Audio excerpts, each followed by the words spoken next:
Aujourd'hui, nous accueillons un homme de terrain. Je vous laisse le découvrir. À vous la parole, monsieur. Bonjour, monsieur Aziz.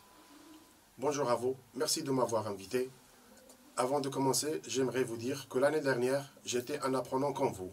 Maintenant, je fais partie de l'équipe pédagogique.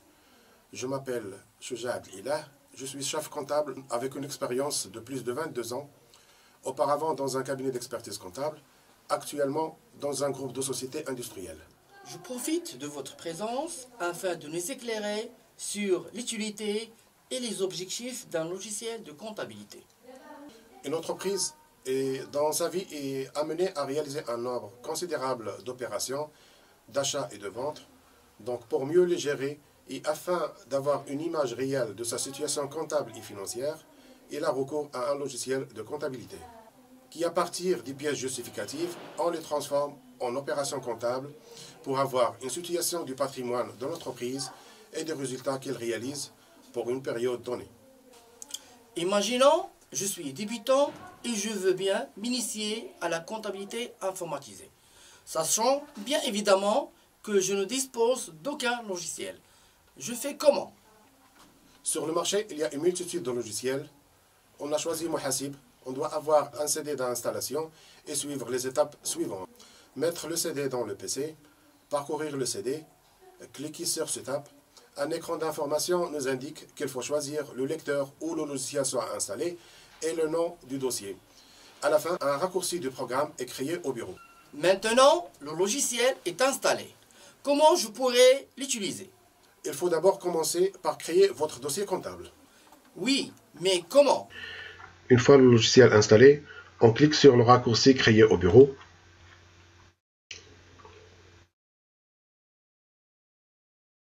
On choisit comme nom d'utilisateur GTI. Le code dossier, on clique sur le 3 points à droite pour créer notre dossier. On met ajouter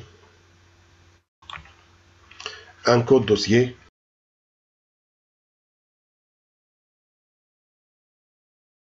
On choisit soit personne morale, soit personne physique.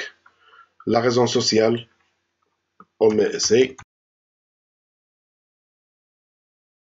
L'adresse, la ville.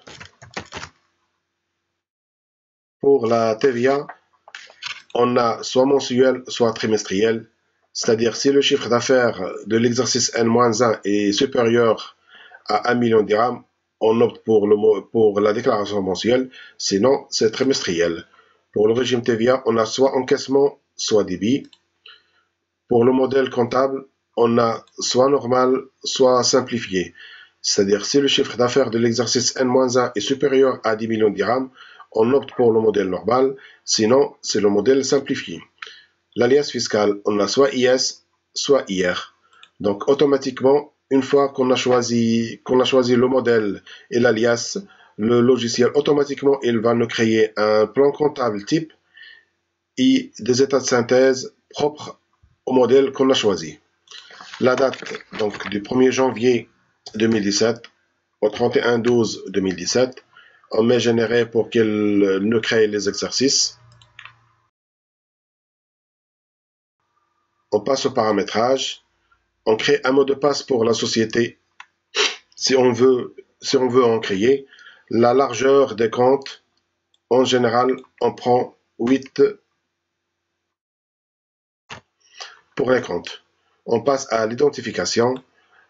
On introduit les informations de la société, c'est-à-dire la taxe professionnelle, le registre de commerce, la CIN si c'est personne physique, la profession, l'identifiant fiscal, numéro de CNSS, la taxe professionnelle, dénomination et d'autres informations.